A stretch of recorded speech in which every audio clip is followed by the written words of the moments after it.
आज का टॉपिक है पावर क्वेरी डेटा ट्रांसफॉर्म कैसे करें।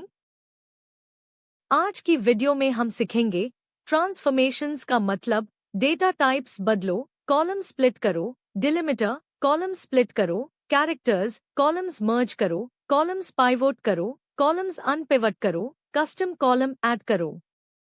चलिए शुरू करते हैं। हेलो दोस्तों, डेटा साइंस सीरीज के डे 2 में आपका स्वागत है। पिछले वीडियो में हमने पावर क्वेरी का इंट्रो देखा और बेसिक डेटा क्लीनिंग स्टेप्स सीखे। आज हम पावर क्वेरी की रियल पावर एक्सप्लोर करेंगे, डेटा ट्रांसफॉर्मेशन।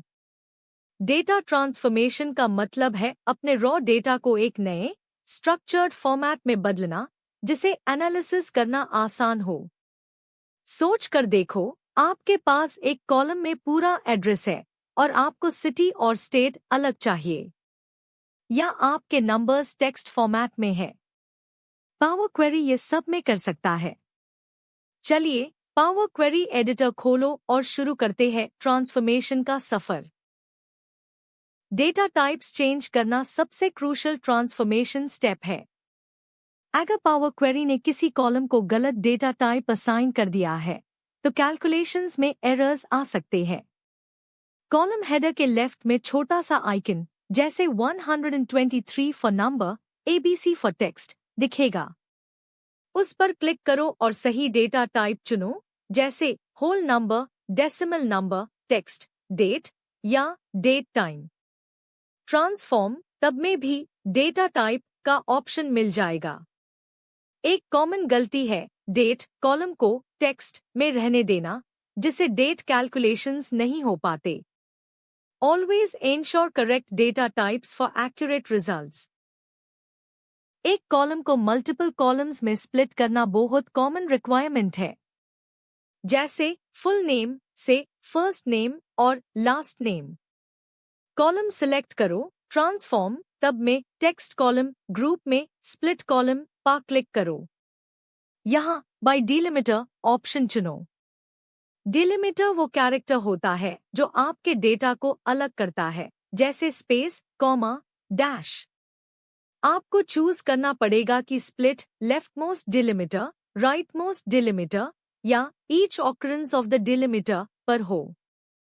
रियल लाइफ में फुल नेम को स्पेस से स्प्लिट करना या प्रोडक्ट्स आईडीज को डैश से स्प्लिट करना इसी तरह किया जाता है।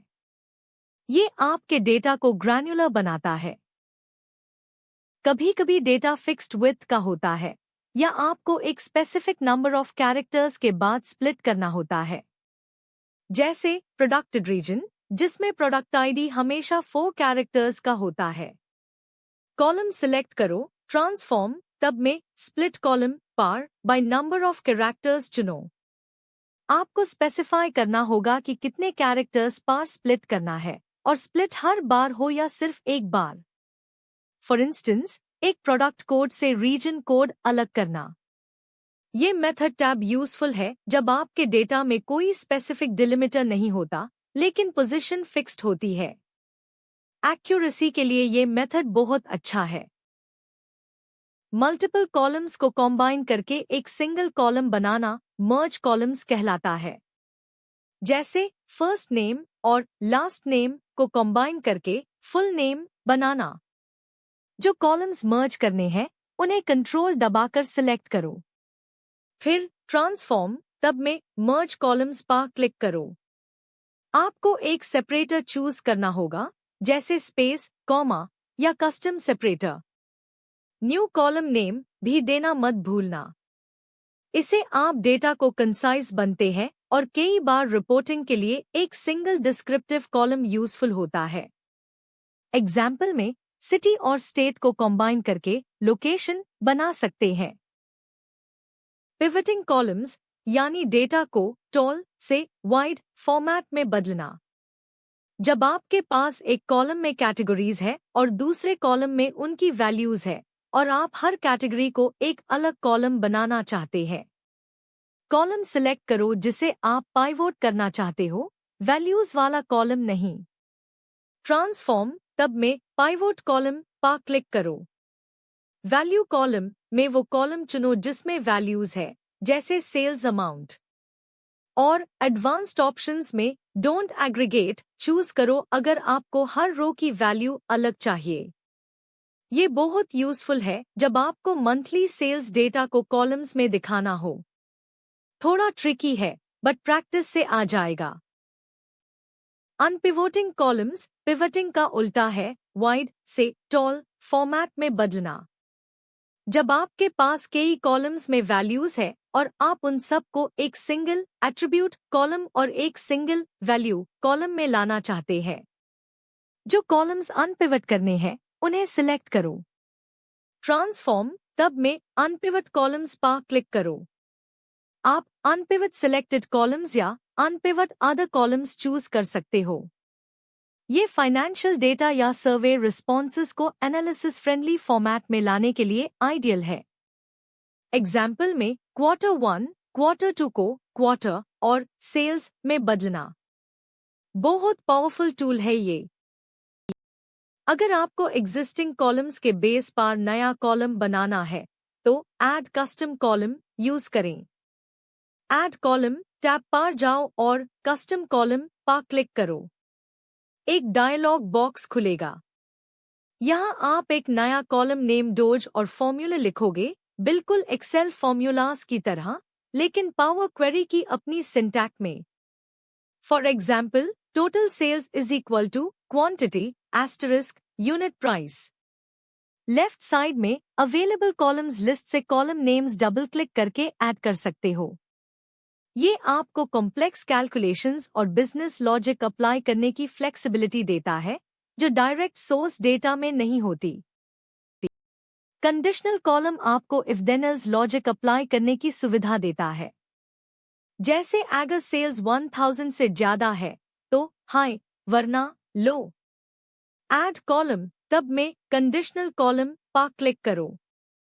आपको कंडीशंस डिफाइन करनी होंगी। कॉलम नेम ऑपरेटर जैसे is greater than, equals, value और आउटपुट। आप मल्टीपल क्लॉजेस ऐड कर सकते हैं। ये कैटेगरी बेस्ड एनालिसिस के लिए बहुत यूजफुल है, जैसे कस्टमर सेगमेंटेशन, परफॉर्मेंस रेटिंग या स्टेटस फ्लैग्स। इसे आप अपने डेटा में नए मीनिंगफुल इंसाइट्स ऐड कर सकते हैं बिना किसी मैनुअल एफर्ट के। कई बार डेटा में ब्लैंक सेल्स होते हैं, स्पेशली जब ग्रुप्स में डेटा एंटर किया जाता है और ग्रुप हेडर सिर्फ एक बार लिखा होता है। फिल डाउन और फिल अप ऑप्शंस इन ब्लैंक्स को भरने में हेल्प करते हैं। कॉलम सिलेक्ट करो जिसमें ब्लैंक्स है। ट्रांसफॉर्म तब में फिल पर क्लिक करो। फिल डाउन से ऊपर वाली वैल्यू नीच के ब्लैंक्स में कॉपी हो जाएगी। फिल अप से नीचे वाली वैल्यू ऊपर के ब्लैंक्स में कॉपी हो जाएगी। ये तब काम आता है जब आपके पास हायरार्कियल डेटा होता है और आप चाहते हैं कि हर रो में कैटेगरी का नाम हो। ये डेटा को कंप्लीट और एनालाइज रेडी बनाता है। Pro tips for data transformation. पहला, क्वेरीज की क्वेरी डिपेंडेंसीज चेक करो। व्यू तब में क्वेरी डिपेंडेंसीज पर क्लिक करके आप अपनी क्वेरीज का फ्लो देख सकते हो। कौन सी क्वेरी किस पर डिपेंड करती है। इसे डीबगिंग और कॉम्प्लेक्स प्रोजेक्ट्स को मैनेज करना आसान होता है। दूसरा, डेटा रिफ्रेश करना। जब सोर्स डेटा में चेंजेस होते हैं तो पावर क्वेरी एडिटर में होम तब में रिफ्रेश प्रीव्यू पर क्लिक करो और एक्सेल में डेटा तब में रिफ्रेश ऑल पर क्लिक करो। इसे आपका ट्रांसफॉर्म डेटा हमेशा लेटेस्ट रहेगा। Always be aware of your query flow and refresh schedule. Common mistakes जो log transformations में करते हैं। पहला, डेटा टाइप चेंज करने में गलती करना। अगर आप टेक्स्ट को नंबर में चेंज कर रहे हो और उसमें नॉन न्यूमेरिक कैरेक्टर्स है तो एरर्स आएंगे। हमेशा एरर्स को हैंडल करो या पहले नॉन न्यूमेरिक को क्लीन करो। दूसरा, ओवर ट्रांसफॉर्मिंग। हर छोटी चीज के लिए नया स्टेप ऐड करने से क्वेरी कॉम्प्लेक्स हो सकती है। ट्राई टू कॉम्बाइन स्टेप्स जहां पॉसिबल हो। और सबसे इम्पोर्टेंट, ओरिजिनल सोर्स डेटा को कभी भी पावर क्वेरी से मॉडिफाई मत करो। पावर क्वेरी सिर्फ एक कॉपी पर काम करता है, असली फाइल सेफ रहती है। Always validate data types and avoid overcomplicating queries। तो दोस्तों, आज हमने पावर क्वेरी में डेटा ट्रांसफॉर्मेशंस की दुनिया एक्सप्लोर की। हमने सीखा कि कैसे डेटा टाइप्स बदलते हैं, कॉलम्स को स्प्लिट और मर्ज करते हैं, पिवटिंग और अनपिवोटिंग करते हैं, और कस्टम या कंडीशनल कॉलम्स ऐड करते हैं। फिल डाउन और फिल अप का उसे भी देखा। ये सब टूल्स आपको किसी भी मेसी डेटा को एक स्ट्रक्चर्ड, एनालिसिस रेडी फॉर्मेट में बदलने में हेल्प करेंगे। डे 1 और डे 2 में हमने पावर क्वेरी की फाउंडेशन सेट कर दी है। आगे हम और एडवांस्ड कंसेप्ट सीखेंगे। प्रैक्टिस करते रहिए और मिलते हैं अगले वीडियो में। Keep transforming your data like a pro. Thanks for watching. Please subscribe the channel for daily tutorials.